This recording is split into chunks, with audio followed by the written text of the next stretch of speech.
ditolong Allah. Artinya kalau kita mau dekat sama Allah, kita mau selalu dibersamai Allah, kita berusaha sebisa mungkin untuk sering-sering menolong Orang.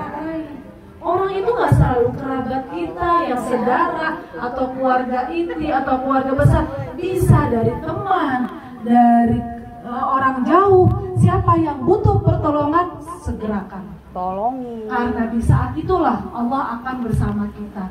Allah akan selalu mendampingi dan terus menolong kita, tidak hanya di dunia. Wis. Kita butuh pertolongan di dunia aja apa nanti di akhirat? Di akhirat justru kita butuh banyak pertolongan. Di dunia kita mah alhamdulillah mampu, Allah kasih mampu, bahkan Allah kasih banyak teman Depan. ya untuk nolongin kita. Nanti di akhirat bagaimana?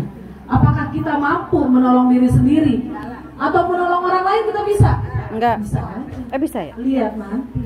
Kalau kitanya lagi di neraka, Bu, nggak bisa ya? jadi dalil yang menguatkan dalam Al-Quran jelas di surah Al-Maidah ayat 2. Ada yang tahu? A'udzubillahi minasyaitonirrajim. Wa ta'awanu 'alal birri wat taqwa wa la ta'awanu 'alal itsmi wal 'udwan. Dan kalian diperintahkan, Allah perintah nih, ini kalimatnya perintah. Allah perintahkan kepada kalian, wahai hamba-hambaku, saling tolong menolong di dalam kebaikan dan juga ketakwaan. Makanya kita jangan sampai meninggalkan perintah ini. Rugi banget. Ini perintah bukan cuma sekedarnya kalau kita mampu. Enggak. Justru diusahakan semampu kita, sebisa mungkin harus berusaha terus untuk saling tolong menolong dalam kebaikan dan ketakwaan. Tapi jangan tolong menolong dalam keburukan, dalam dosa, fitnah wal udwan, dalam permusuhan. Nah ini yang harus diperhatikan. Ini sensitif nih, karena ibu-ibu ini mainnya perasaan. Betul. Ya, karena mainnya perasaan, maka kadang dikit-dikit ada rasa gak nyaman, gak enak saya sama dia, gak nyaman saya sama omongannya, kurang enak saya sama kelakuannya. Kita jangan selalu memandang orang lain melakukan keburukan, tapi kita juga harus menguatkan diri kita, jangan jadi menjadi si paling korban. Kita harus harus berusaha kuat. Dari apapun hantaman, apapun celaan, apapun kelakuan, tindakan orang yang menyakiti perasaan kita, harusnya kita bisa balas dengan kebaikan dan kekuatan jiwa dan raga kita. Jadi tidak merasa jadi si paling korban. Gak selalu merasa yang, aduh saya mah nggak bisa deh ikut pergaulan atau kumpul-kumpul jalan-jalan. Soalnya nggak boleh ada omongan nggak enak dikit, langsung nggak nyaman, kepikiran, sensitif. Ya capek deh kalau kayak gitu hidupnya, ya nggak? Saya mah nggak bisa dah kumpul-kumpul, dah arisan atau ini kegiatan apa, susah deh buat saya mah. Soalnya saya dikit-dikit capek, dikit-dikit sakit. Ini makanya kita bukan hanya dituntut untuk sehat rohani, sehat perasaannya, pikirannya, tapi jasmani, Bu. Ini umuran sedang seger bugernya nih. Kita justru umur segini sebenarnya bukan umur yang orang bilang katanya umur lemah atau lansia, lanjut usia. Usia boleh lanjut. Tapi semangat tetap anak muda. Tapi semangat tetap harus lebih kuat. Amin. Kan saya sering ingetin ya, orang Indonesia atau orang Asia deh umumnya itu harus banyak mencontoh orang-orang Eropa dalam hal kesehatan. Saya sering lihat itu ibu-ibu, bahkan nenek-nenek cucunya udah banyak. Itu justru mereka umur berapa tuh biasanya nenek-nenek tuh 50 ke atas kan, 60, 70, 80, 90 pun masih ada, 100 juga ada, mereka masih hidup. Bahkan umur 50 sampai 80 itu umur mereka masih kuat ngurusin bukan cuma diri sendiri, bahkan ngurusin cucu. Kok bisa? Mereka masih jalan-jalan sama cucunya, olahraga jogging sama cucunya, masak bareng, terus hiking, trekking, Hiking. umur 50 ke atas, 80 Ini dong masih berarti nih. jogging, masih trekking, hiking apa tuh? Istilahnya naik gunung. Kalau sekarang kita trekking tipis-tipis lah, kita ke Sentul misalnya, atau ke Curug gitu ya. Off-road, off-road, Masya Allah. Pada sakit badan, pada sakit. Naik kuda sekalian Umi. Pada sakit. Jangan cuma bisa off-road doang Umi ya, harus belajar naik kuda. Ya. Saya berapa kali ngajakin kalau ada yang mau berkuda, yuk belajar berkuda. Iya dong. Kita jangan cuma mau bisa renang, Kalau dia bisa bisa nih. panahan. Kalau bisa berkuda kenapa enggak? Iya kan? Nah, berkuda jangan di ya, udah lanjutkan. Udah Bu ya. Jadi umur kita ini harusnya tetap bisa sehat, tetap semangat dan kuat juga hebat. Pastinya terus bermanfaat. Kalau kita mau terus menjaga kualitas diri baik fisik maupun rohani kita. Ya, fisik paling bisa ibu-ibu. Tadi saya udah singgung orang Eropa, kenapa kok rahasianya mereka masih gagah, masih bisa mereka senang-senang happy-happy bebas makanan. Mereka memang ada pantangan, tetapi tidak selalu dipantang. Ada waktunya sepekan sekali mereka cheating day, makan bebas dengan anak cucu mantu. Ada kalanya mereka puasa atau intermittent fasting. Yang paling diandalkan oleh mereka adalah apa? Matahari. Matahari Bu. Ini sinar matahari kita di negara tropis gratis. Nggak kudu dicari. Masya Allah, hati-hati sayang, pelan-pelan. Ya, matahari kita nih di negara tropis ini nggak perlu dicari jauh-jauh ke Bali. Di rumah kita tiap hari bentar tuh, panas bentar. Nah, ya. Jadi tengari-ngari begini nih, ini kita justru jangan takut kena sinar matahari. Bukan cuma matahari pagi, bahkan sampai siang pun itu ada manfaatnya. Karena itu salah satu manfaat yang dianjurkan dan harusnya dimanfaatkan.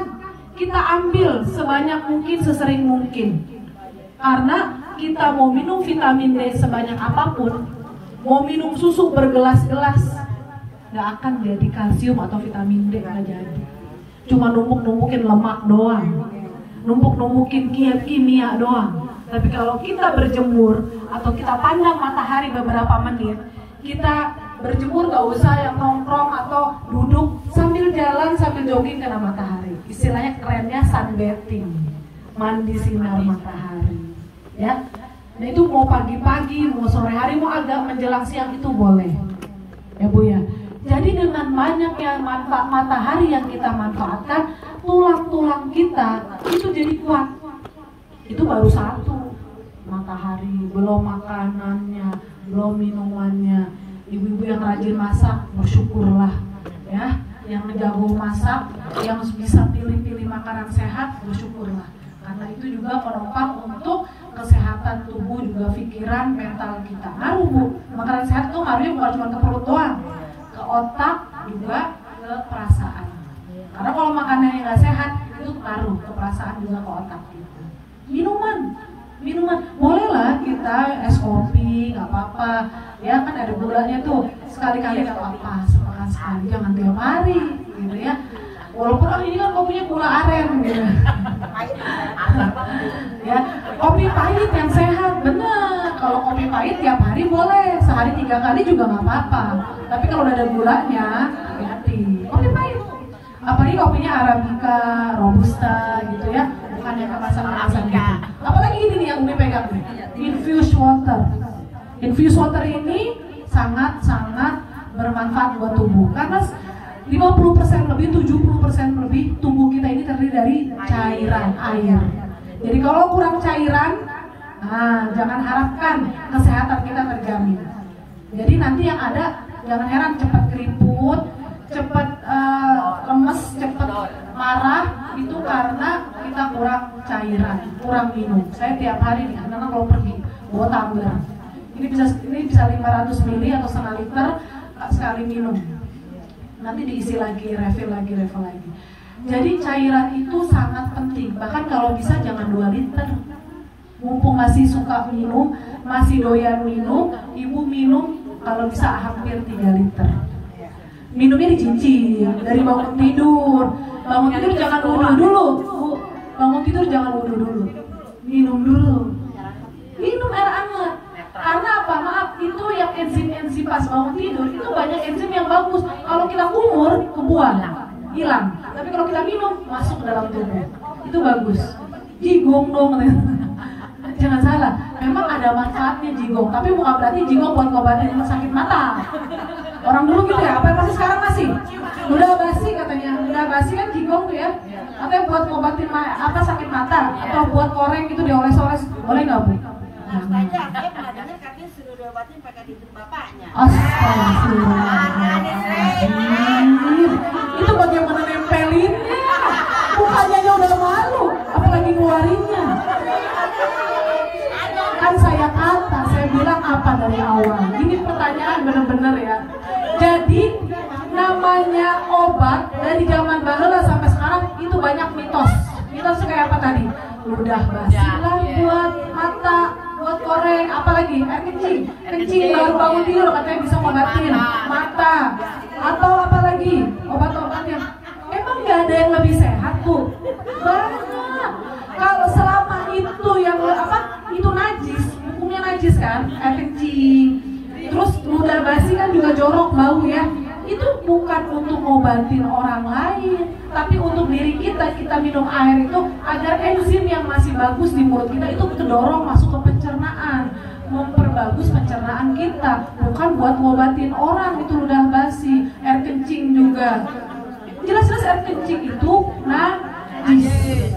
Dan obat tidak ada yang diambil dari barang yang najis. Ya. Jadi dilihat dulu, kalau itu mitos, omongan orang tua dulu. Walaupun itu orang tua kita, ya bukan berarti selamanya harus kita turutin. Selama itu ketaatan, kebaikan silakan. Tapi keburukan, itu kemaksiatan hindari. Tapi dengan pelan-pelan. Maaf ya Mak, saya nggak bisa ngobatin pakai itu. Saya ada kok yang lebih sehat gitu.